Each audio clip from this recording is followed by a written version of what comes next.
Hallo und herzlich willkommen zu Veras Blockflötenkanal. Beim Spielen eure Blockflöte entspannt halten und mit lockeren Fingern spielen können. In diesem Video zeige ich euch, wie ihr das hinbekommen könnt. Mein Name ist Vera Petri und ich gebe euch Tipps zu besserem und schönerem Blockflötenspiel.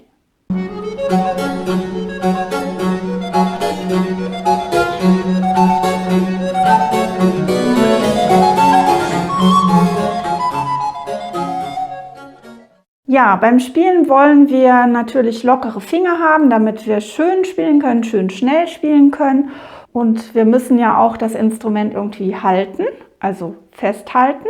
Und da habe ich euch ja in einigen früheren Videos schon ein paar Mal erklärt, dass die Unterlippe und der rechte Daumen, der ja als einziger kein Loch zu schließen hat, unsere Haltepunkte sind. Da könnt ihr ruhig noch mal kurz probieren, ob das bei euch gut klappt, ja, dass ihr die Blockflöte wie auf ein weiches Kissen auf die Unterlippe legt und dann ganz locker die Lippen darum herum schließt, so dass keine Luft entweichen kann, aber ohne dass man jetzt zupresst, und dass die Blockflöte auf dem rechten Daumen ruht.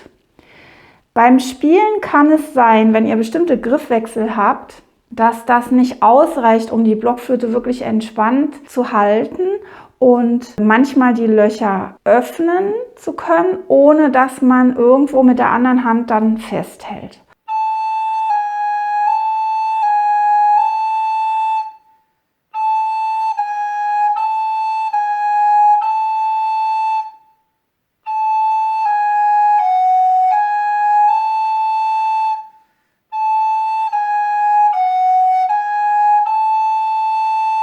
Und wenn ihr das ein bisschen besser in den Griff bekommen wollt, da habe ich was für euch. Und zwar achtet mal auf die linke Hand, die ja nicht festhalten soll, aber die kommt ja von oben. Die Finger natürlich, also kommen von oben. Und ihr könnt mal diese Schwerkraft der linken Hand nutzen, indem ihr eigentlich gar nichts anderes macht, aber bewusst spürt, dass die linke Hand mit ihrer natürlichen Schwerkraft darauf ruht. Und wenn ihr euch jetzt zum Beispiel mal auf den Mittelfinger konzentriert links und einfach mal nur fühlt, also ich habe die Flöte jetzt am Kinn, ihr solltet die jetzt beim Ausprobieren besser in den Mund machen. Ich kann dann nur nicht reden natürlich. Dass ihr spürt, wenn ihr die Flöte so haltet mit Lippen, rechten Daumen und mal nur diesen, das ist ja dann der Ton G, ja, dass ihr diese Schwerkraft spürt von dem Mittelfinger, aber nicht drauf drückt. Also nicht, dass er sich durchbiegt und der Nagel vielleicht sich verfärbt, sondern ohne Druck. Aber die Hand, der Finger hat ja eine natürliche, der fällt ja von selbst runter. So, der hat ein Gewicht. Und dieses einfach zu spüren, das klingt jetzt ganz doof, aber das bringt richtig viel. Ihr könnt mal ausprobieren, dass ihr mal den Wechsel von dem G zu dem Fis spielt, also diesen einen Finger dazu mit drauf macht und euch konzentriert auf den mittleren Finger, dass ihr einfach dessen Gewicht dabei spürt, bewusst spürt. Das könnt ihr mit oder ohne Dü machen.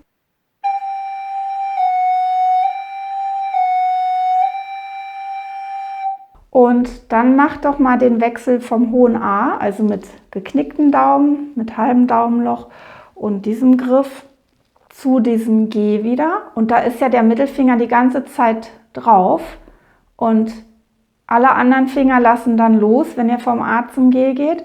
Und dann versucht nicht, diesen Finger drauf zu drücken, wenn die anderen weggehen, sondern einfach nur sein Gewicht wieder gut im Bewusstsein zu haben.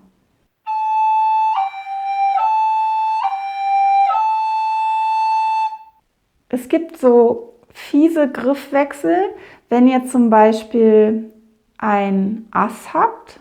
Was sage ich da? Ass? Ja, ein Ass oder auch ein Diss auf der Altblockflöte. Die Griffe müsst ihr euch entsprechend für die Sopranblockflöte, also die Griffe sind ja die gleichen, müsst euch die Töne entsprechend umdenken, aber das Prinzip ist das gleiche. Wo ich ein Giss habe oder ein Ass und danach zum Beispiel ein A spielen will. Und das ist so typisch was, wenn man dann diesen Griff hat, wo viele irgendwie festhalten und sich verkrampfen, vor allem in der rechten Hand. Und da kann es euch auch helfen, dass ihr euch hier auch auf den Mittelfinger konzentriert. Der ist nämlich die ganze Zeit mit von der Partie. Jetzt habe ich mal eine Stelle rausgesucht aus einer Telemann-Sonate in F-Dur aus dem Getreuen Musikmeister. Und da ist eine Stelle drin, wo ihr tatsächlich diesen Wechsel habt zwischen dem Gis und dem A. Und dann kommen noch andere Töne. Ich spiele es euch erstmal vor.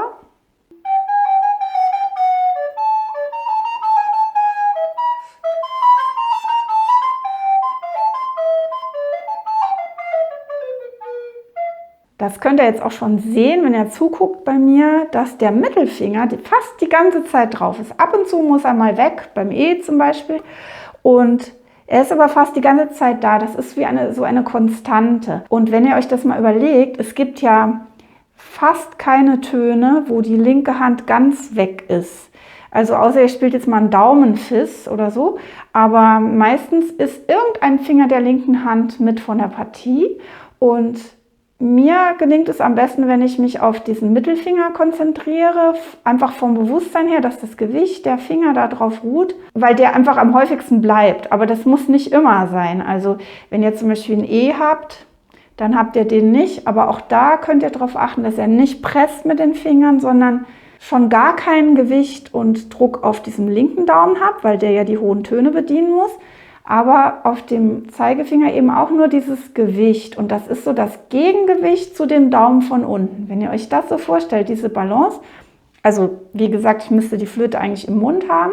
Das könnt ihr mit jedem der Finger der linken Hand mal ausprobieren. Wie gesagt, ohne zu drücken, aber es ist so ein leichter Druck und Gegendruck.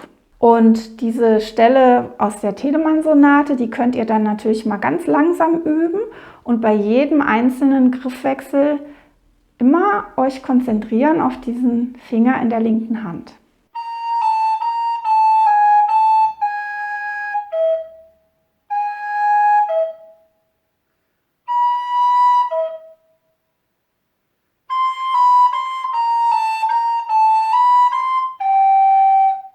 Ich habe das schon mit etlichen Schülerinnen und Schülern ausprobiert, die auch schon jahrelang gespielt hatten, ohne irgend so eine Hilfestellung und die gesagt haben, Mensch, das ist ja wirklich der Hammer, jetzt kann ich ja so ein Gis spielen, ohne dass ich mich da verkrampfe.